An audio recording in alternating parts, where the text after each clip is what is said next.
Na segunda-feira, vou falar um negócio. É uma segunda-feira toda vez pesada. Porque tem os acontecimentos do sábado pro domingo e tem cada um acontecimento que não é brincadeira, rapaz. Deixa a gente desorientado. Olha essa. Vamos lá. Eu vou para essa agora aqui, gente, que está mexendo sábado à noite, se eu não me engano, foi sábado à noite, foi em rede nacional, né? O acidente foi sábado pela manhã. Rapaz, a rede nacional, a proporção foi grande. A paraibana, 26 anos. O prédio que ela morava é esse aí, e o apartamento dela, olha ela aqui, ela esteve aqui comigo, já a gente vai mostrar um vídeo dela aqui comigo, eu falando com ela. Isso aí foi em São Paulo, um bairro nobre de São Paulo. Eu falei com o pai dessa jovem, e ele me disse o seguinte, que estava dormindo no quarto, ela, no outro quarto o irmão dela, Cezinha, né, dela? Cacau conhecia ele muito bem, era amigo de Cacau. E aí, em um determinado momento, o irmão dela acordou e viu o fogo dentro de casa. Ele correu, a porta estava fechada, mas não de chave, a porta do quarto dela. O irmão dela abriu e gritou, ei, bora, tá pegando fogo, aí fogo aqui, bora, bora. Aí ele viu a fumaça, ele abriu a porta do apartamento, ele conseguiu sair gritando por ela e ela não veio. E ele gritando, chamando ela. Aí, quando ele desespera, ela se pendurou numa tela que tinha. A tela não suportou o peso dela. Ela se pendurou pedindo socorro. E aí a tela despencou e ela caiu. O irmão dela correu. Ele inalou pouca fumaça. O pai dela me disse hoje que se ele tivesse inalado mais fumaça, um pouquinho mais, ele poderia também ter morrido asfixiado. Ela morreu por conta da queda. E ele morreu asfixiado. Agora, ninguém sabe por quê. O irmão chamou, ele não morreu. Mas se tivesse inalado fumaça, ele teria morrido. Teria morrido ele e ela, né? Ele teria morrido asfixiado e ela por conta da queda. Agora, o que o pai dela não entendeu, porque quando o irmão dela chamou, ela não saiu correndo logo. Será que ela ficou com medo de passar pela fumaça, pelo fogo dentro do apartamento que começou, o sofá estava pegando fogo? Foi por conta de um circuito da instalação elétrica do prédio. Ele disse que era uma tomada, começou por trás da poltrona. Vamos fazer o seguinte, a produção vai preparar um vídeo, tem aqui? Quando acontece um incêndio em um local com pessoas dentro, na maioria das vezes não dá para escapar. Mas como as pessoas devem proceder até a chegada dos bombeiros? Eu estou logo ao vivo com o Jair Maci, que ele vai trazer, enquanto a produção prepara uns vídeos no dia que ela esteve aqui, para a gente lembrar. Jair Maci tem informações. Comigo, Jair Maci. Cidade em Ação. Boa tarde mais uma vez, Samuca. Boa tarde a todo mundo de casa. É isso mesmo, Samuca. Então, o Brasil está chocado com essa situação e nós preparamos uma matéria, daqui a pouco você vai mostrar aí. Mas antes dessa matéria, nós estamos aqui no Corpo de Bombeiros. Viemos saber como a gente deve se comportar numa situação parecida com essa, lá de São Paulo, desse incêndio que provocou a morte da ex-Miss paraibana, essa coisa trágica que está chocando todo mundo. E sem explicação, né?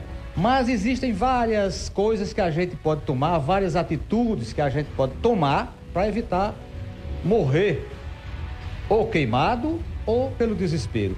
Eu estou aqui com o Tenente Edson, da Diretoria de Atividades Técnicas do Corpo de Bombeiros, que vai conversar com a gente sobre esse assunto. Tenente, num incêndio como aquele ou em outra situação parecida, que incêndios sempre parecem um com o outro, como a gente deve proceder até a chegada do Corpo de Bombeiros? Bom dia, boa tarde a todos, certo? Primeiramente, ligar de imediato para 193, certo? Para acionar nossas equipes que estão de plantão 24 horas. A partir desse momento que se identifica esse princípio de incêndio, essas chamas, a brigada da edificação, ela deve agir. A primeira situação que a brigada vai fazer é retirar essa população de forma segura. Em seguida, começar naquele ponto das chamas, utilizar os extintores e hidrantes que aquela edificação tem que ter. Uma orientação que a gente passa para os proprietários de edificações, de comércio, que mantenham esses equipamentos manutenidos, feita a sua manutenção, porque no momento de precisão, eles vão poder ser utilizados e chegar até mesmo a extinguir essas chamas, certo? Como se trata de um princípio de incêndio, a gente está no começo desse incêndio, os equipamentos de extintores e hidrantes, eles vão conseguir suprir essa necessidade antes da nossa equipe chegar. Mas, Edson, e se esse incêndio se prolongar? Esses equipamentos vão fazer com que esse fogo se localize no local, fazendo com que essa extensão dessas chamas não abranja demais edificação, até que as nossas equipes cheguem para debelar o incêndio, certo? No local. Agora, se as equipes demorarem, como foi o caso lá, né? Eles estavam envoltos daquela fumaça, daquele fogo no apartamento deles, o irmão foi lá na porta, como o Samuca estava comentando agora, foi lá na porta, bateu, ela talvez ficou atordoada, ninguém sabe ainda, há uma história que ela pode até ter ficado atordoada e saiu pela janela achando que era a porta. Como a gente deve proceder, né? Agir numa hora dessa, acordar dentro de um quarto cheio de fumaça, cheio de fogo, como a gente deve agir? Pronto. Nessa situação, a gente deve procurar manter a calma.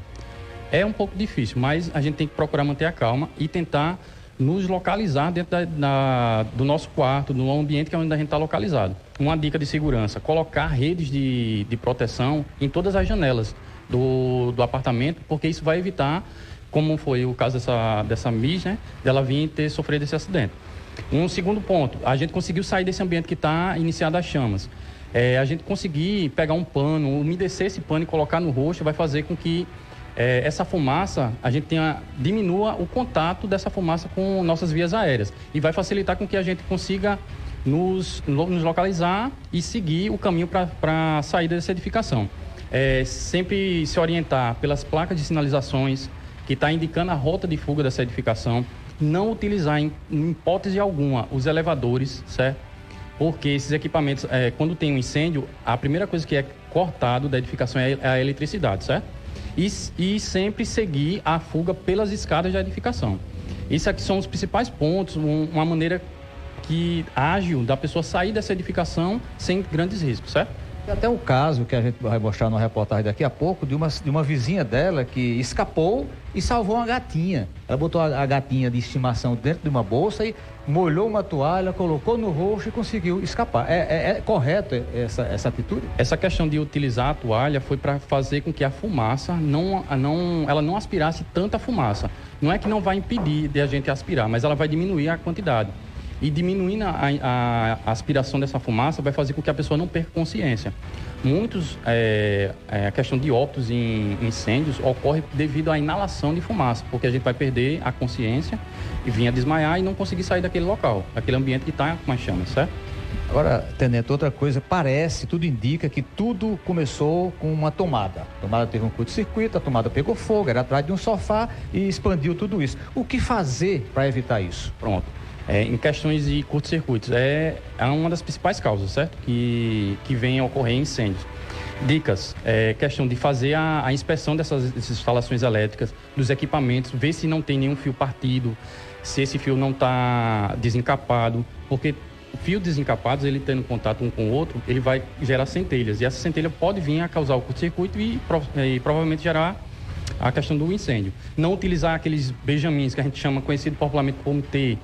Se for fazer uma instalação de um ar-condicionado, micro-ondas, um chuveiro elétrico no apartamento, chamar um profissional, um eletricista, para avaliar se aquela instalação comporta esse equipamento, certo? A história de um BR também. O que é esse BR que pode proteger? Protegeria, evitaria um incêndio desse? Pronto, esse BR ele é forma de utilizar para, no caso que tenha uma sobrecarga, ele dispara e desliga a energia daquele ambiente, do apartamento em si. Aí ele vai fazer com que, se a eletricidade não está sendo circulada, ela não vai causar as centelhas, ela vai se extinguir.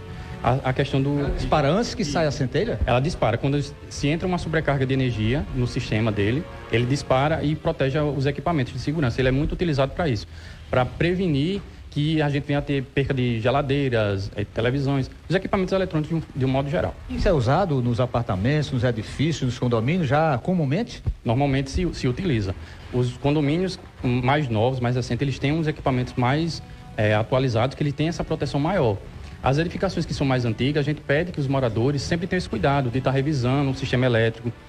verificar, chamar um eletricista para instalar esse equipamento também, que vai causar... BR. É isso, que ele vai fazer com que esses equipamentos, se tiver uma sobrecarga, seja desligado a energia do seu apartamento, certo? Ô, Tenente, outra coisa, já se falando em tomada, morreu uma criança, acho que foi ontem ou foi sábado, estava com o celular ligado, recebeu uma descarga e morreu.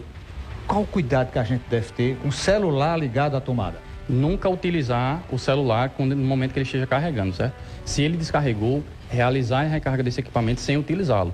Ah, mas eu utilizo porque nunca aconteceu. Não vamos trabalhar dessa maneira, sempre é trabalhar com prevenção. É sempre utilizar esse equipamento fora da tomada. Nunca utilizar ele fazendo a sua recarga, certo? O que pode ter acontecido é desse equipamento ter uma falha na bateria dele, certo? E ter dado um curto-circuito. Aí sim, infelizmente, como a pessoa está com esse equipamento na mão, a corrente elétrica ela vai circular no seu corpo e infelizmente pode vir a causar óbito também. Mesmo estando com a capinha de borracha? Mesmo assim, porque aquela capinha ela não vai garantir 100% de segurança. Aquela capinha ali é mais uma questão de queda para evitar arranhar o equipamento. A corrente elétrica, quando está no equipamento, aquela capinha ela não vai impedir, ela não vai ter um isolamento para aquela corrente, porque ela está diretamente na energia. Muito obrigado. Nós conversamos então com o Tenente Edson, aqui da Diretoria de Atividades Técnicas do Corpo de Bombeiros. É com você, Samuca.